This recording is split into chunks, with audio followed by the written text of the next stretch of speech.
예수님을 여러분들은 누구라고 여기십니까? 목사가 이런 질문을 하면 한편으로는 당황스럽고 자존심도 상하기도 합니다. 여러분의 신앙 고백이 분명함에도 불구하고 목사인 저는 자주 여러분들에게 여러분의 신앙을 점검하게 하고 싶습니다.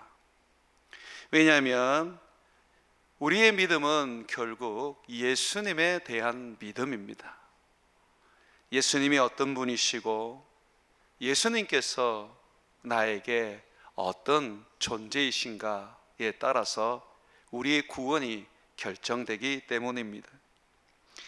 요한복음 17장 3절에 보게 되면 영생은 곧 유일하신 참 하나님과 그가 보내신 자 예수 그리스도를 아는 것이니라 라고 예수님이 기도 중에 말씀해 주셨습니다. 하나님이 누군지, 예수 그리스도 그분이 누군지 아는 것이 곧 우리의 영생이 결정된다는 것입니다.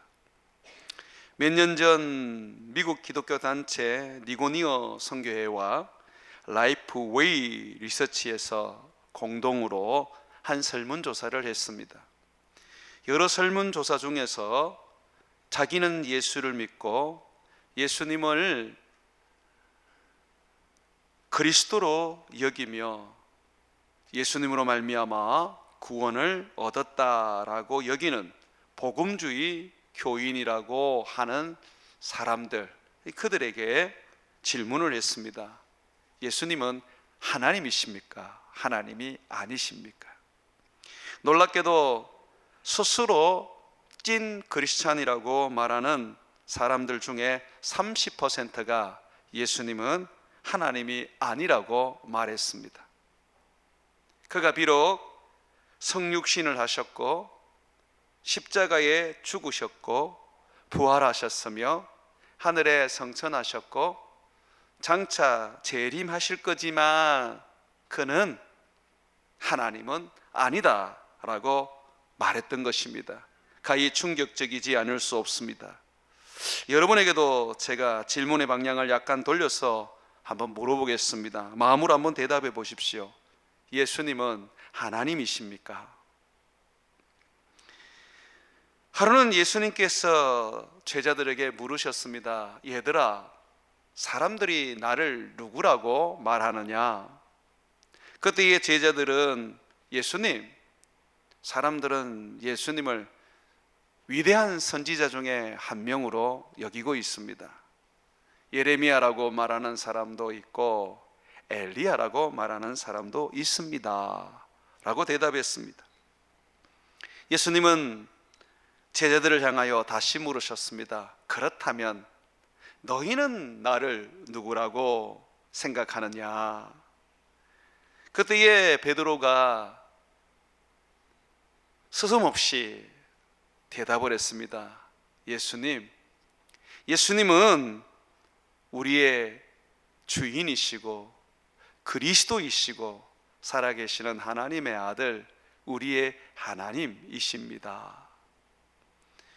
예수님은 베드로의 고백을 들으시고 흡족하게 여기셨고 그에게 말씀하셨습니다. 베드로야, 네가 지금 방금 나에 대하여 고백하는 것은 사람에 의하여 알게 된 세상의 지식도 아니고 너희 혈육들이 너에게 가르쳐주거나 알려준 것도 아니다. 너에게 깨닫게 해주신 하늘의 지혜다 라고 해주셨습니다. 예수님을 주요 그리스도요 살아계신 하나님의 아들 우리 하나님으로 믿는 그것이 우리의 구원의 결정적인 원인이 됩니다. 오늘 함께 읽었던 말씀에 두 맹인 이야기가 등장합니다. 이 맹인들은 예수님에 대하여 다윗의 자손이라고 고백을 했습니다. 이들은 눈으로 볼 수 없는 장애를 가진 사람입니다. 귀로만 예수님에 대한 이야기를 들었을 뿐인데 예수님을 향하여서 다윗의 자손이라고 부르짖으며 자기들을 불쌍히 여겨달라고 외쳤습니다. 그런 그들을 예수님은 곁에 부르셔서 그들 마음의 소원을 들어주셨습니다. 27절 말씀 한번 보시죠. 예수님께서 거기에서 떠나가실새 두 맹인이 따라오며 소리질러 이르되 다윗의 자손이여 우리를 불쌍히 여기소서 하더니, 여기에서 다윗의 자손은 맹인들이 예수님을 부르는 호칭입니다.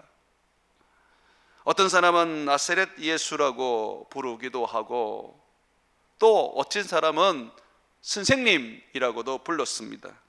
그런데 이 맹인들은 사람들이 흔히 부르는 선생님, 랍비라는 말을 예수님께 쓰기보다는 아주 생소한 단어, 다윗의 자손이라고 예수님을 불렀습니다. 이 다윗의 자손은 그 당시에 정말 민감한 단어였습니다. 왜 민감한 단어였느냐면 많은 선지자들이 구약 성경에 예언을 해서 기록하기를 다윗의 혈통에서 한 구원자가 세상에 올 것인데 그는 우리의 메시아요, 우리의 그리스도요, 하나님의 아들이며 우리의 하나님이다 라고 예언했기 때문입니다. 지금 두 맹인이 예수님을 다윗의 자손이라고 부르는 것은 예수님은 하나님이 약속하신 구원자 그리스도이시며 하나님의 아들 우리 하나님이라고 말하는 것입니다. 사람들은 예수님을 하나님의 아들로 인정하는 것을 싫어했고 하나님의 아들로 부르는 것을 용납하지 않았습니다. 바리새인들이 그랬고 서기관들이 그랬고 종교 지도자였던 사두개인들도 예수님을 그리스도라 믿고 또 하나님의 아들 우리 하나님이라고 믿는 것을 금하였고 심지어는 그들을 때리고 율법의 재판에 회부해서 엄한 벌을 주기도 했었습니다. 그런데 지금 이 두 맹인은 사람들이 듣던 자기에게 어떤 어려움이 오고 불이익이 생기며 감옥까지 갇히게 될지라도 예수님을 향하여서 하나님의 아들 다윗의 자손 세상의 유일한 구원자 그리스도이신 다윗의 자손이라고 외치며 불렀습니다. 우리가 성경을 가만히 보게 되면 이 다윗이 어떤 인물인지 우리는 잘 압니다. 다윗은 이스라엘에 둘도 없는 훌륭한 왕이었습니다. 그런데 이 다윗은 왕으로서 장차 세상에 오실 우리들의 왕 하나님의 아들 예수 그리스도를 보여주기 위한 상징적 인물이었습니다. 이스라엘 사람들이라면 다 알고 있었습니다. 하나님이 먼저 다윗을 왕으로 삼으셔서 이 다윗과 같은 왕, 다윗보다 더 위대하고 공의로우며 백성을 사랑하는 왕, 참된 우리의 왕 하나님의 아들 예수 그리스도가 이 땅에 올 것이다. 그가 다윗의 왕자에 앉을 것이다 라는 것을 다윗의 삶을 통하여서 말씀해 주신 것입니다. 예레미야는 이렇게 예언했습니다. 예레미야서 23장 5절에 기록되어 있습니다. 다윗에게서 한 의로운 가지가 일어나 왕이 되리라. 다윗의 혈통에서 한 자손이 나올 것인데 그분이 우리의 왕이 되리라고 말하고 있습니다. 이스라엘 백성들에게 있어서 왕은 하나님뿐입니다.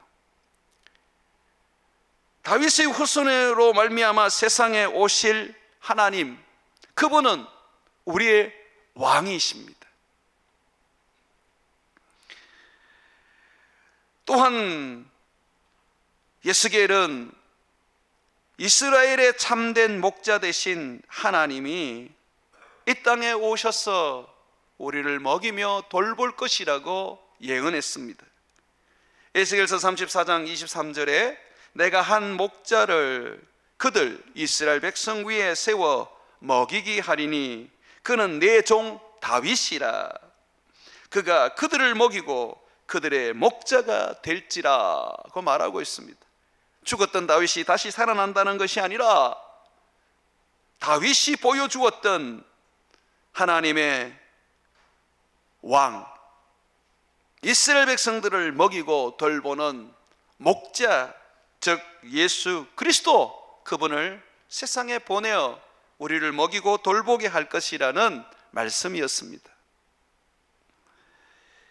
예수 그리스도는 다윗이 시편 23편에 예언한 것처럼 우리의 목자이십니다. 여호와는 나의 목자시니 내게 부족함이 없도다 라고 고백한 것처럼 예수님은 우리의 목자이십니다. 왕으로 세상에 오시고 우리의 목자로 세상에 오시는 그분은 하나님의 아들이십니다. 친아들이십니다. 영원 전부터 계시고 영원토록 계실, 우리와 같이 창조함을 받은 분이 아니라 창조주이신 전능하신 하나님이십니다. 시편 2편 7편에 내가 여호와의 명령을 전하노라. 여호와께서 내게 이르시되 너는 내 아들이라. 오늘 내가 너를 낳았도다 라고 기록되어 있습니다. 마리아의 몸을 통하여 육신을 입고 오신 예수님은 성령으로 탄생하신 하나님의 친아들이십니다. 이미 시편을 통하여서 예언하시고 약속하셨던 독생자 하나님이십니다. 그가 이제 이 땅에 오셨고 사람들에게 자기를 증거해 주셨습니다.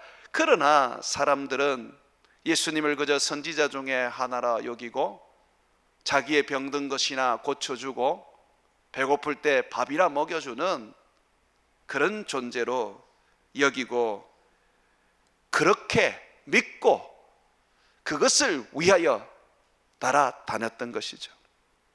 하지만 두 맹인은 달랐습니다. 예수님을 향하여서 다윗의 자손이라 불렀습니다. 선지자에게 약속하신 구원자, 세상의 유일한 그리스도, 하나님의 아들, 우리의 왕, 우리의 하나님, 우리의 목자라고 고백을 했던 것입니다. 이 두 맹인처럼 예수님을 다윗의 자손이라고 고백한 사람들은 많지가 않습니다. 주로 맹인들이 예수님을 다윗의 자손이라고 고백했는데 이건 참으로 놀라운 일입니다. 예수님이 행하는 이적과 기적을 눈으로 보지도 못했는데 귀로만 들었을 뿐인데 예수님을 하나님의 아들, 세상의 유일한 구원자, 우리의 하나님으로 믿었던 것입니다.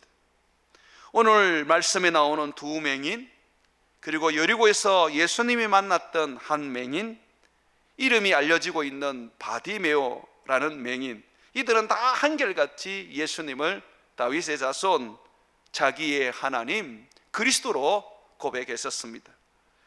그리고 이방 여인, 딸이 흉악한 귀신에 들려서 고통스러운 인생을 살고 있었던 수로보니게 여인이라고 하고 가나안 여인이라고 하는 한 여인, 두로와 시돈에 살던 이 여인이 예수님을 주 다윗의 자손이라 부르며 예수님을 자기의 하나님, 세상의 유일한 구원자로 믿었습니다.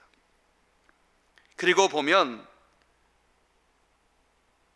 또 수많은 사람들이 예수님께서 나귀를 타고 예루살렘으로 입성할 때 예수님을 향하여서 다윗의 자손이라고 불렀고, 그 중에 아이들은 예수님을 다윗의 자손이라고 노래 부르며 예수님을 자기의 하나님이라 고백했었습니다. 호산나 호산나 다윗의 자손이여 찬양과 찬송을 받으실 분이도다 라고 하면서 아이들은 온 힘을 다하여 예루살렘이 떠들썩하도록 예수님을 다윗의 자손이라고 외쳤었죠. 그때에 제사장들과 사두개인들이 아이들이 예수님을 다윗의 자손이라고 노래하는 것이 못마땅해서 예수님께 그 노래를 멈춰 달라고 이야기를 했었죠. 그런데 예수님은 그럴 수 없다라고 하셨습니다. 이것은 선지자의 예언이 그대로 이루어지는 일이고 젖먹이 아기의 입을 통하여 하나님이 온전하게 증거하는 하나님의 말씀이라고 받아치셨죠. 사랑하는 여러분, 여러분에게 예수님은 어떤 분이십니까? 여러분들에게 정말 이스라엘 백성이 다윗의 자손이라고 부르는 것처럼 여러분에게는 왕이시고 하나님이시고 목자이시고 유일한 구원자이심을 믿고 있으십니까? 예수님을 믿으면서도 왠지 여러분들에게는 예수님이 그저 좋은 말씀을 해주는 선생 중에 한 명인 것처럼, 때로는 이적과 기적을 행하는 선지자 중에 한 명인 것처럼 여겨지지는 않습니까? 다윗의 자손이라고 불렀던 수많은 사람들, 예수님이 나귀를 타고 예루살렘으로 입성할 때에 겉옷을 펴고 종로나무 가지를 베어서 예수님의 길을 만들어 주었던 사람들, 그러나 그들은 며칠이 지나지 않아서 예수님을 버리고 배반하고 그분을 십자가에 못 박아 버렸습니다. 다윗의 자손이라고 외치는 사람이 극소수인데도 불구하고 그 극소수 중에 또한 많은 사람들이 입술로는 다윗의 자손이었는데 정작 예수님을 배신하고 십자가에 못 박아 버렸다는 것입니다. 왜 이런 일이 일어나는 것일까요? 왜 이런 충동적인 모습이 성경에는 기록되어 우리로 하여금 놀라움을 가지게 하는 것일까요? 예수님을 다윗의 자손이라 부르면서 나귀를 타고 올라오시는 그 예수님 앞에 옷을 벗어드리고 종로나무를 꺾어서 격하게 영접하던 이 사람들은 예수님이 정작 예루살렘에 들어와서 자기들이 원하는 대로, 자기들이 생각하는 대로 하시지 않으니까 금방 실망감과 배신감을 느껴서 예수님을 팔아버리고 십자가에 못 박은 것입니다. 사람들은 예수님을 하나님의 아들이라고 믿으면서도, 자기를 위한 세상의 유일한 구원자라고 믿으면서도 그들의 마음속에 정작 믿는 것은 자기의 필요와 세상을 살아가는데 필요한 문제를 해결해 주는 해결자로만 믿고 있다는 것입니다. 특히 유대인들은 예수님을 정치적인 문제에 있어서 해결을 해줄 분으로 믿었습니다. 로마의 식민지로 오랫동안 고통받고 살아왔던 백성들은 예수님이 로마를 물리치고 자유의 나라를 세워주실 줄 알았습니다. 그런데 예수님은 그렇게 하지 않으셨어요. 내 나라는 이 땅에 속한 것이 아니라고 하셨어요. 도리어 예수님은 로마 빌라도에게 재판을 받고 십자가에 죽어야 하는 연약함을 보여주셨어요. 얼마나 사람들이 마음 한편으로 배신감을 느꼈겠습니까? 예수님이 사기꾼이라고 생각하지 않았겠습니까? 그러나 이것은 전부 다 자기들의 오해에 의해서 등장한 것입니다. 예수님은 우리들의 필요를 채워주고 우리가 살아가는 세상적인 문제를 해결하기 위하여 오신 게 아닙니다. 예수님이 이 땅에 온 것은 우리를 죄에서 구원하여 깨끗하게 하시며 그 죄에서 건져내어 새하늘과 새 땅에서 하나님 나라에서 영생을 누리며 살도록 하시기 위하여 오셨습니다. 결코 예수님은 지금의 분쟁 속에 있는 사람들의 갈등과 나라마다의 전쟁과 자연재앙으로 인하는 수많은 힘겨움을 해결해 주시기 위해서 오신 게 아니라는 겁니다. 도리어 그는 세상을 심판하러 오셨습니다. 세상을 멸하러 오셨습니다. 그는 죽어가는 세상 속에서 우리를 건져내어서 마치 노아의 방주와 같이 홍수에서 살려내듯이 이 멸망하는 세상에서 살려내어 우리에게 죄사함과 영생을 주어 하나님 나라에서 영생을 누리며 살게 하시기 위하여 오신 것입니다. 당시에 율법학자들이나 종교 지도자들은 백성들의 삶에 있어서 여러 가지 갈등과 생활의 문제들을 판결해주고 꾸짖고 또 그것을 해결해주는 역할을 했습니다. 모세가 이스라엘 백성들 가운데 10부장, 50부장, 100부장, 1000부장을 세워서 재판할 수 있는 권리를 준 것은 백성들 속에 일어나는 갈등과 백성들 속에 일어나는 다툼을 해결해 주기 위한 거였습니다. 그러다 보니 예수님도 자기들의 삶에 일어나고 있는 여러 가지 크고 작은 문제를 해결해 줄 수 있는 분, 또 그런 권위를 가지고 있는 분으로 여겼습니다. 그러나 예수님은 결코 나는 그러한 일을 하기 위하여 온 것이 아니라고 단호하게 말씀하십니다. 누가복음 12장 13절과 15절 말씀을 한번 보십시오. 무리 중에 한 사람이 이르되 선생님, 지금 예수님께 말씀하는 겁니다. 내 형을 명하여 유산을 나와 나누게 하소서 하니 이르시되 이 사람아, 누가 나를 너희의 재판장이나 물건 나누는 자로 세웠느냐 하시고 그들에게 이르시되 삼가 모든 탐심을 물리치라. 사람의 생명이 그 소유에 넉넉한 데 있지 아니하니라 하시고, 지금 이 한 사람은 형이 독차지한 유산을 예수님께 나와서 형을 명하여 나누게 해달라고 말하는 것이 정말 정당한 요구입니다. 이런 형제간의 분쟁을 해결해 주는 것이 이스라엘 백성의 랍비고 성경을 가리키는 율법 교사들이었습니다. 그런데 예수님은 그러한 일을 거절하시고 나는 그 일을 위하여 온 것이 아니라고 말합니다.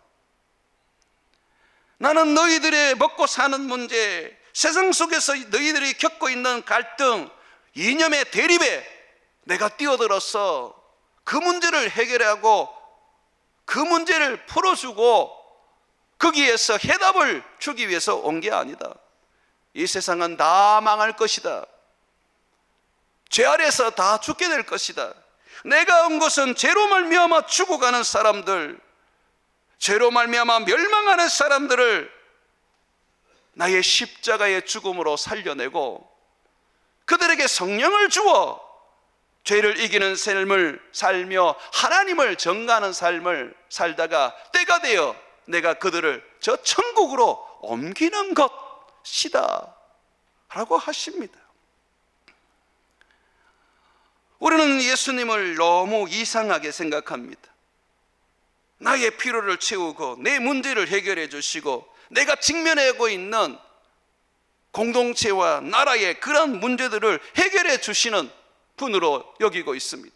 그러나 주님은 그 일을 위하여 오시지 않았다고 분명하게 말합니다.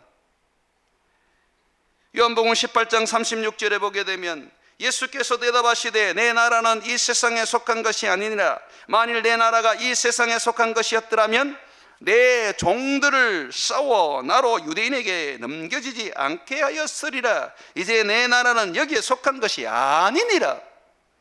예수님은 이 세상의 왕이 아니십니다. 마귀가 세상의 왕입니다. 예수님은 이 세상을 멸하러 오셨고 이 세상의 지배자 왕인 사탄을 멸망시키러 오셨습니다.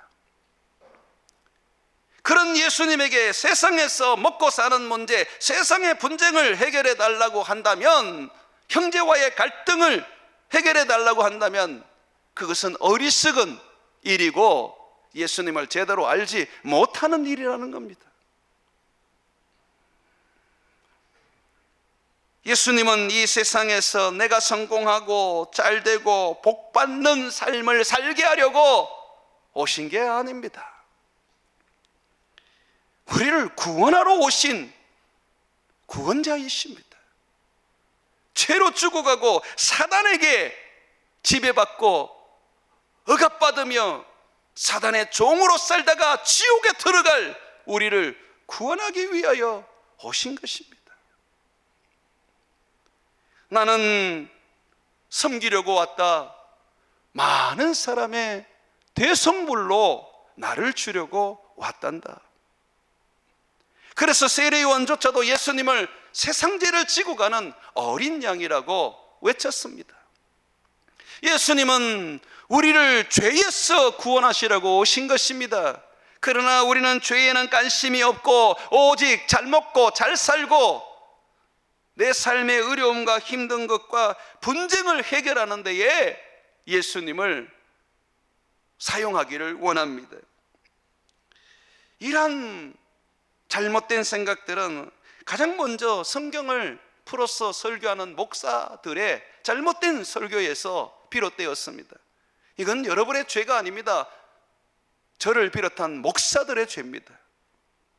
저도 지난 날을 돌아보면 적지 않게 기복적이고 세속적이고 하나님을 잘못 가르친 것이 많습니다. 우리가 오해하고 있는 성경의 말씀 가운데 목사들이 잘못 가르친 설교가 하나 있습니다. 야베스의 기도입니다. 이 야베스의 기도는 하나님의 나라에 관한 이야기인데 세상에 부하고 내가 흥황하고 잘 되는 것으로 해석함으로써 결국은 이 성경을 잘못 가르쳐서 수많은 사람들을 기복주의에 빠뜨리게 만들었습니다. 역대상 4장 10절에 보게 되면 야베스라는 인물이 나옵니다. 이 사람이 이렇게 기도합니다. 야베스는 성경의 두 구절에 등장하는 인물에 불과한데도 너무나도 많은 한국 성도들에게 주목을 받았습니다. 야베스가 드린 기도 때문이죠. 야베스가 이스라엘 하나님께 아뢰어 이르되 주께서 내게 복을 주시려거든 나의 지역을 넓히시고 주의 손으로 도우사 나로 환난을 벗으나 내게 근심이 없게 하옵소서 하였더니 하나님이 그가 구하는 것을 허락하셨더라 라고 되어 있습니다. 그러다 보니 하나님은 우리가 복을 받아서 기업을 확장시키고 복을 받아서 내가 더 많은 그런 물질도 가지고 근심도 없고 걱정도 없이 사는 것을 원하시는구나.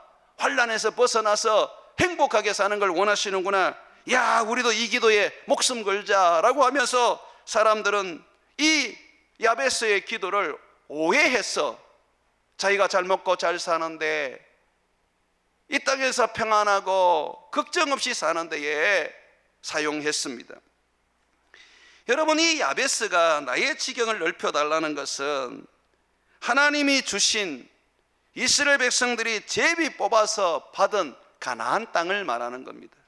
이 가나안 땅은 천국을 의미하는 것이지 세속적인 여러분들의 기업이나 여러분들의 산업이나 여러분들의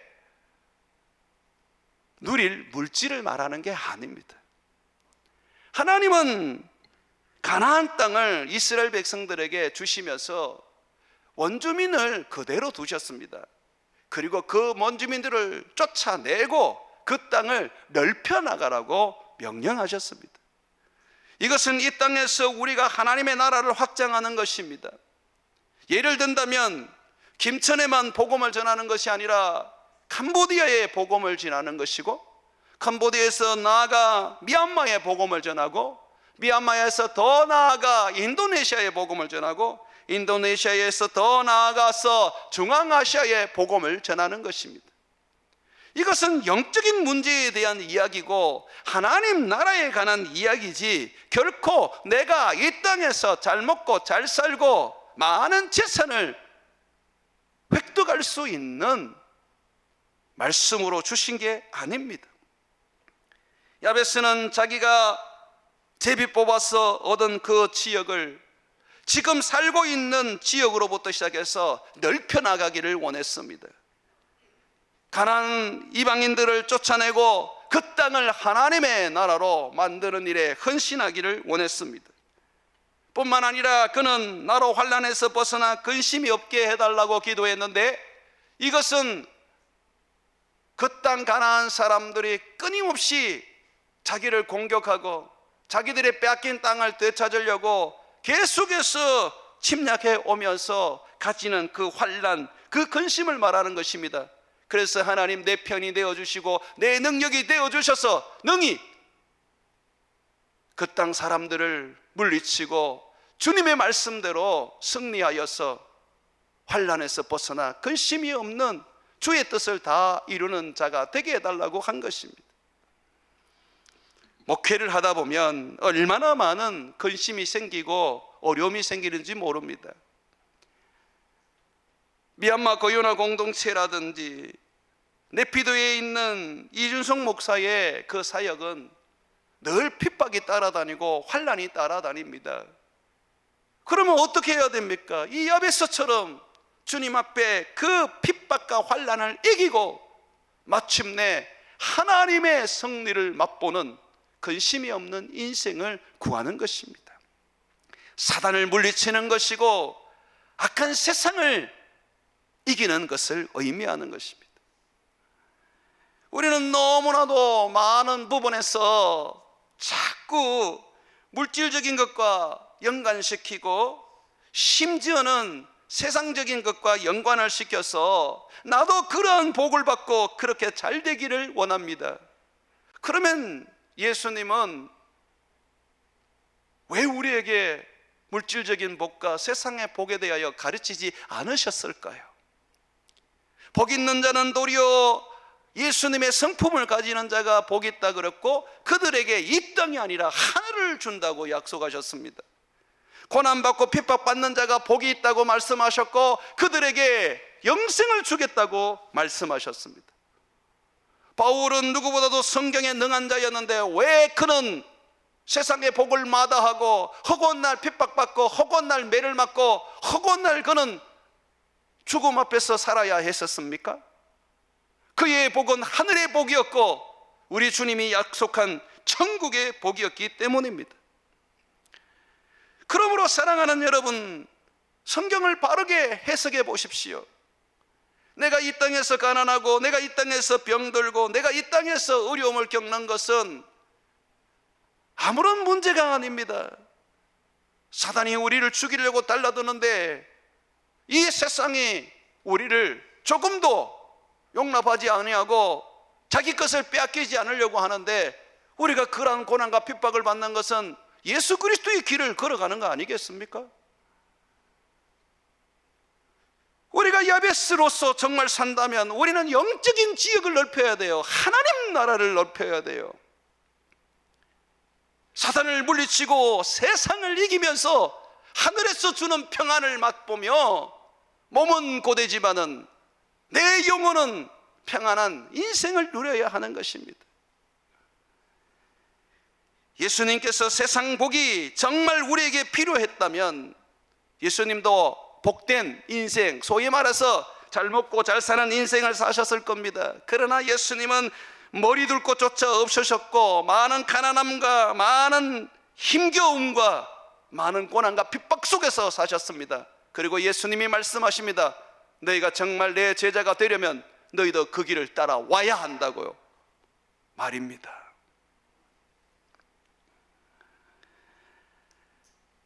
두 맹인은 오늘 단순하게 자기의 육체적인 장애를 고쳐달라고 기도한 게 아닙니다.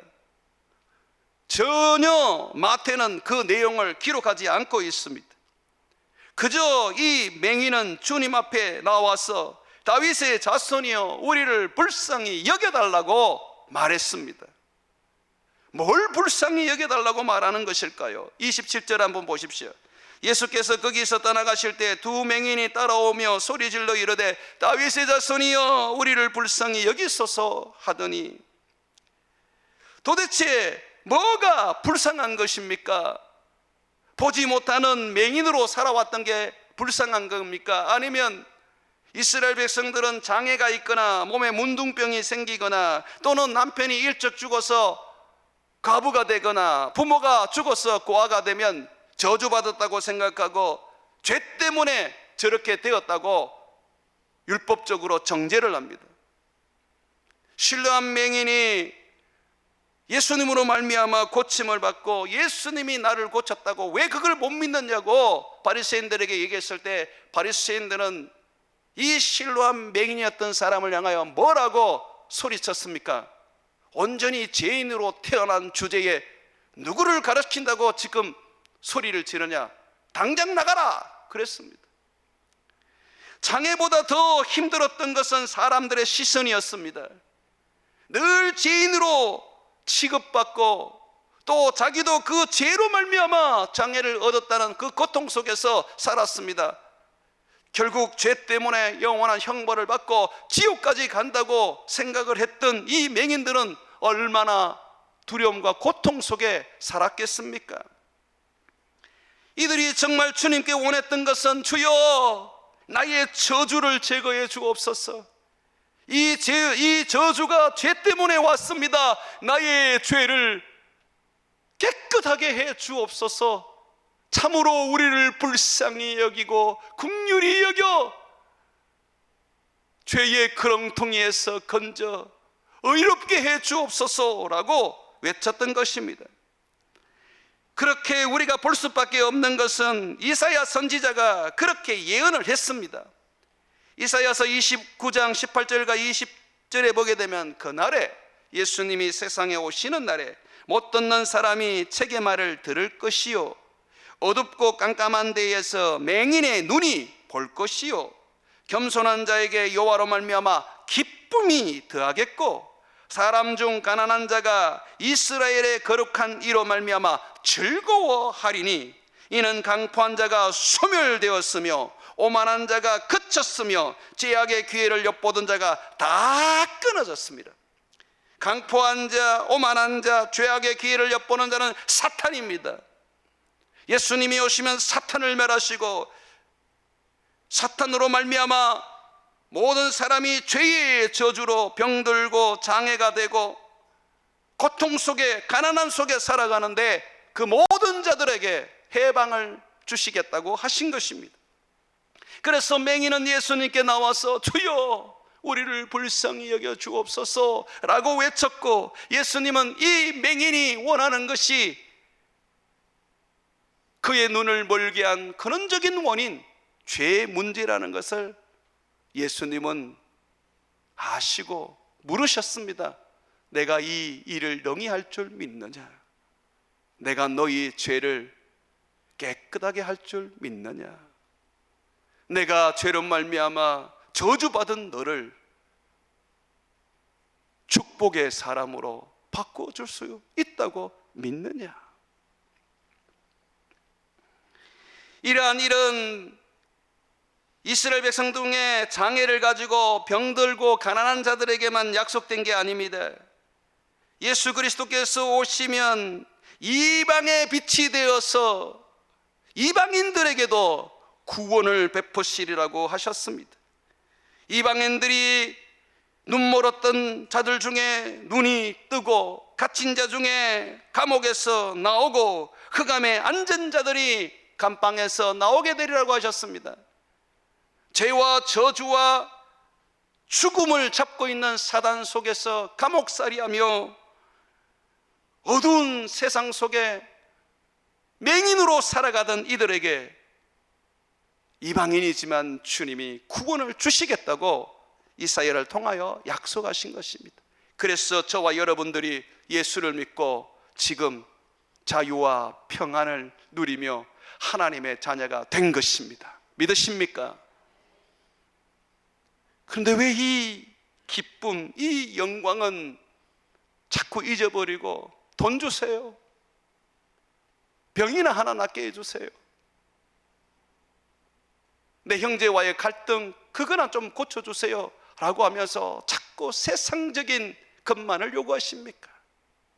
이미 예수님은 이 땅에 오셔서 죄에서 우리를 구원하려고 십자가에 못 박혀 죽으심으로 자기를 믿는 모든 자에게 죄 사함의 축복을 주셨는데, 축복 중에 축복을 주셨는데 그 축복은 생각지도 아니하고 그저 내가 남보다 못 살고, 그저 내가 남보다 좀 처참하고, 내가 남보다 더 억울하게 사는 것에 고통스러워하며 이스라엘 백성들처럼 나를 거기에서 복을 받게 해달라면서 아우성을 치십니까? 잠시 이 땅에서 가난한 것과 병든 것과 살아가는 삶의 고통은 아무것도 아닙니다. 우리에게는 예수 그리스도로 말미암아 보지 못하는 눈을 가지게 해주셨고, 듣지 못하는 귀를 듣게 해주셨으며, 남들이 누리지 못하는 영적인 건강함을 누리게 해주셨습니다. 그래서 우리는 저 천국에 들어가서 영생을 누리며 그곳에서 행복에 행복을 더하는 인생을 살게 될 것입니다.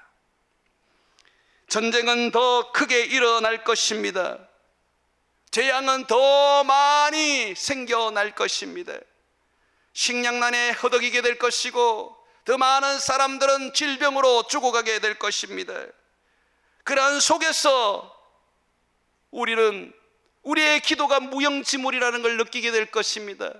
달라고 하는데 안 주시고, 먹을 것을 채워달라는데 안 채워주시고, 어려움을 해결해 달라는데 해결해 주지 않는 하나님을 보면서 우리의 신앙은 무너지고 떠나가게 될 것입니다.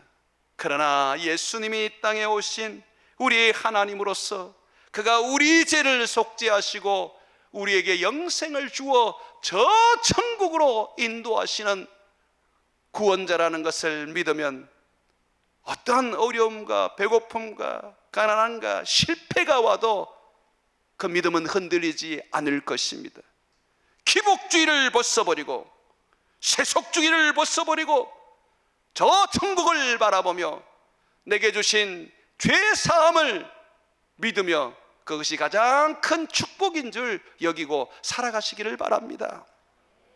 사랑하는 여러분, 마지막으로 하나 묻겠습니다. 여러분의 죄를 능히 사하시고 죽어가는 여러분을 능히 저 천국으로 인도하시며 영원한 나라 새하늘과 새 땅에 여러분을 들여서 영원히 살게 해주실 줄 능히 믿으십니까? 그 믿음으로 세상을 살아가는 저와 여러분 되시기를 주의 이름으로 축원을 드립니다.